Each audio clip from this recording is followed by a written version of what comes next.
I know you've seen edits where I take all my coolest little moves, stitch them together. The last one was 7 minutes long, unfortunately. But can I pull off a raw pack that looks semi-cool? What do you think? I don't honestly know. Let's find out.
God.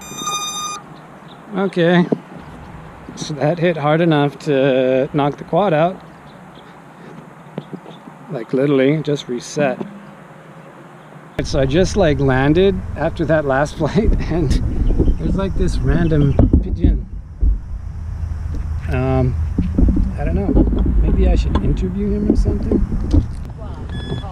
What's this little guy doing down here? Rooster. Filming rooster. Also filming pigeon. What's up, dude? Do you have a broken leg or something? No? You're good. Why would you be hiding under a Jeep? It's friggin' hot. Looking for like Jeep food or something? Alright, that's all he's got to say about that, people.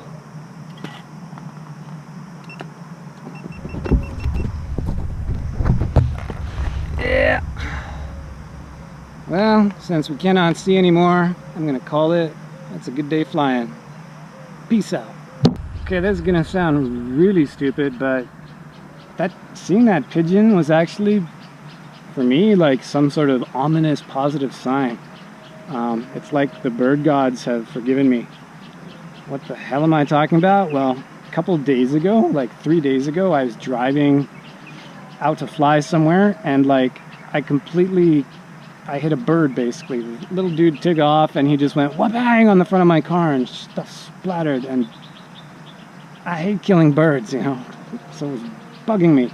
And for those last 3 days, my quads have been flying terrible, and I've been flying my quads terrible, and in particular yesterday was just absolutely terrible. So like today was kind of the first half decent day of flying I've had. During the whole long weekend, we've had like 3 days off, and all those 3 days have been terrible flying until today. So maybe that was the pigeon god there saying, hey dude, alright, we cool, you've suffered enough with your flying, that it's okay that you killed my bro, it was an accident, or something. Hey, you never know, right? You never know. What if God was a pigeon? God could be a pigeon. It's totally possible. I mean, yeah, that's a philosophical debate for another time, though, I think. And probably another place than, like, YouTube, where I can get in trouble for saying stuff like that. Shit. Well, come on. I don't really think God's a pigeon. Maybe he's like an envoy or something, like a diplomat, or yeah. Shut up. Yeah. Maybe the pigeon represents the universe, or coming around, or like karma, or like pasta, or like I just think pigeons are cool. Okay, is it a crime? Is it a crime for pigeons to be cool? I ask you. Yeah, I'm a dork. I'm a happy dork though, because my quads fly good again. Actually, maybe that pigeon was the same pigeon that I flew past. So maybe that was the pigeon that was chilling on one of these like lamppost things, and I like flew over his head, and maybe he was coming to me to like kind of be like, what's up, what's up, what's up, I'm pigeon, I'm pigeon. That's the most logical explanation. Or maybe the pigeon just likes quads spontaneously. Nah, maybe I annoyed that pigeon and he was actually like about to attack me. Maybe I'm lucky to be alive right now. My God, I just survived the rage of the pigeon. I don't know.